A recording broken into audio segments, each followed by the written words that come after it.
যে পারলে রাজনীতিতে আসেন, পারলে দল করে দেখান, এটা হইল? আমি কি এরকম কোনো কথা বলেছি? না।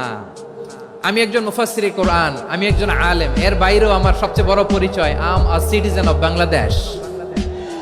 আমি বাংলাদেশের একজন সাধারণ নাগরিক। আমার দেশের যে কোনো সমস্যা, যে কোনো ইনকনসিস্টেন্সি, অসঙ্গতি নিয়ে মত প্রকাশের স্বাধীনতা আমার আছে না নাই? আপনারাই তো বাক স্বাধীনতার কথা বলেন, ফ্রিডম অফ স্পিচের কথা বলেন, বাক স্বাধীনতার কথা বলেন।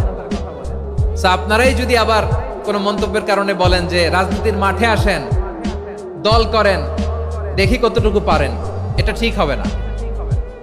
তাই প্রিয় ভাইয়ের, আসুন আমরা দল মত নির্বিশেষে কাঁধে কাঁধ মিলিয়ে সোনার বাংলাদেশ গড়ি, দুর্নীতি মুক্ত বাংলাদেশ গড়ি, যে বাংলাদেশের জন্য রক্ত দিয়েছে আবু সাইদ,